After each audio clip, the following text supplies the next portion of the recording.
میرے دوستوں اور بزرگوں، اسی طرح اور بہت ساری ایس بد نصیب نے آپ صلی اللہ علیہ وسلم کی گستاخیاں کی ہیں، لیکن یہاں پر میں یہ کہنا چاہوں گا کہ آج کا جو پروگرام ہے، اس پروگرام کے توسط سے، اس پروگرام کے حوالے سے میں اور آپ یہ عہد کر کے اٹھیں، انشاءاللہ جب تک جان میں جان ہے، یا جسم کے اندر خون کا آخری قطرہ ہے، یا میرے جسم کے اوپر دھڑ موجود ہے، انشاءاللہ ہم حضور کی ختم نبوت کا تحفظ کرتے رہیں گے اور قادیانیت کا تعاقب،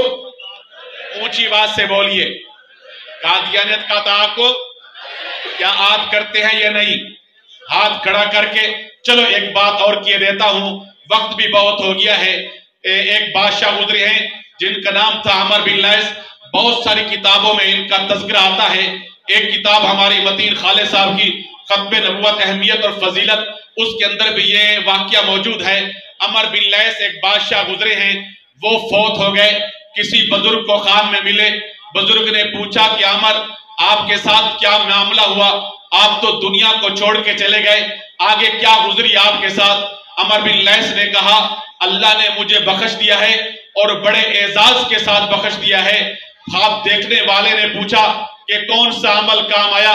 آپ نے بڑے بڑے اعمال کیے، نمازیں پڑھی، روزہ رکھا، حج کیے، عمرے کیے، بیت اللہ شریف کے طواف کیے، غریبوں کے ساتھ ہمدردی کی، یتیموں کا سہارا بنے، ہمسایوں کے حقوق ادا کیے، کون سا عمل کام آیا؟ اس بادشاہ نے کہا یہ بہت بڑے اعمال ہیں جو آپ نے گنوائے ہیں، یقیناً یہ بڑے اعمال ہیں، انہی اعمال کی وجہ سے تو انسان کی بخشش ہوتی ہے۔ نماز بڑا عمل، روزہ بڑا عمل، حج بڑا عمل، عمرہ بڑا عمل، بیت اللہ شریف کا طواف بڑا عمل، غریبوں کے ساتھ ہمدردی بڑا عمل، یتیموں کا سہارا بڑا عمل، ہمسایوں کے حقوق ادا کرنا بڑا عمل، یقیناً یہ بڑے اعمال ہیں، انہی اعمال کی وجہ سے تو انسان کی بخشش ہوتی ہے۔ نماز بخشش کا سبب بنتی ہے، روزہ بخشش کا سبب بنتا ہے، حج بخشش کا سبب بنتا ہے، عمرہ بخشش کا سبب بنتا ہے، یقیناً یہی اعمال ہیں جو بخشش کا سبب بنتے ہیں۔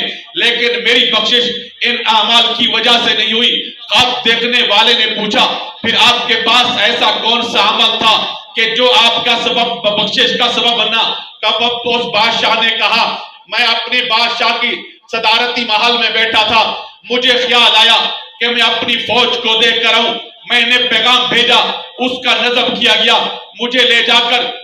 ایک اونچی جگہ پہ کھڑا کر دیا گیا، نیچے میدان کے اندر میری فوج تھی، میں فوج کو دیکھ رہا تھا، فوج مجھے دیکھ رہی تھی۔ دیکھتے دیکھتے میرے دل اور دماغ کے اندر یہ خیال گزرا آئے کاش میرے نبی نے ابھی پردہ نہ فرمایا ہوتا، میرے پیغمبر اپنے صحابہ کی جماعت کو لے کر مدینہ طیبہ سے باہر دشمن کے خلاف جنگ کرنے کے لیے تشریف لے جا رہے ہوتے، میں اپنی پوری فوج لے جا کر اپنے پیغمبر کے سامنے کھڑا کرتا، برستی آنکھوں کے ساتھ، بڑی عاجزی اور انکساری کے ساتھ جھک جھک کر اپنے پیغمبر سے درخواست کرتا اے میرے پیارے نبی، اے میرے پیارے پیغمبر، آپ دشمن کے خلاف صحابہ کی جماعت کو لے کر جنگ کرنے کے لیے تشریف لے جا رہے ہیں، آج میں چاہتا یہ ہوں اس جنگ کے اندر یہ میری تیار فوج حاضر ہے، اس پوری فوج کو لے جا کر اپنے دشمن کے ساتھ ٹکرا دیجئے۔ بس میں نے یہ سوچا تھا، اس سوچ کی بدولت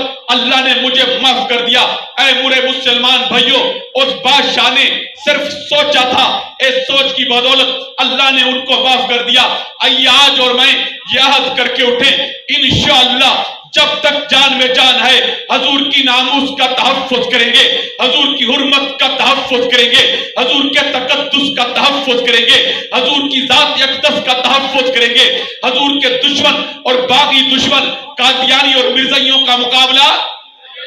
انشاءاللہ اونچی آواز سے بولیے، قادیانیوں کا تعاقب، قادیانیوں کا تعاقب کرتے رہیں گے۔ آپ کی جماعت عالمی مجلس تحفظ ختم نبوت کے تمام اکابرین اور تمام بزرگوں کا یہی پیغام ہے کہ ہمارے پاس حضور کے علاوہ اور ہے کیا ہے ہمارے پاس حضور کے علاوہ؟ صرف ایک ہی ذات ہے پیغمبر اسلام کی، جس کا سہارا لے کر ہم بیٹھے ہیں۔ انشاءاللہ اسی ذات کی وجہ سے اور ان کے ساتھ وفا کی وجہ سے ختم نبوت کے تحفظ کی وجہ سے میری اور آپ کی بخشش ہونی ہے۔ آج یہی پیغام لے کر جائیے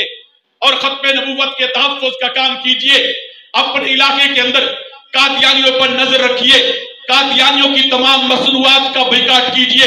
شیزان کا بائیکاٹ کیجئے، شاہدہ شوگر مل کا بائیکاٹ کیجئے، اس کے علاوہ جتنی بھی قادیانی مصنوعات ہیں ان کا بائیکاٹ کیجئے، اور اپنے گھروں کے اندر خاص کر یہ نوجوان جو اسٹوڈنٹ ہیں کالج اور یونیورسٹیوں سے تشریف لائے ہیں، یہ اپنے گھروں کے اندر خیال رکھیں کہ کسی قادیانی مصنوعات کی کوئی چیز ان کے گھروں میں نہیں آنی چاہیے۔ میں کیا توقع رکھوں انشاءاللہ آپ اپنے گھر والوں کو آگاہ کریں گے یا نہیں کریں گے؟ اللہ آپ کو جزائے خیر عطا فرمائے۔ آخر دعوانا الحمدللہ رب العالمین۔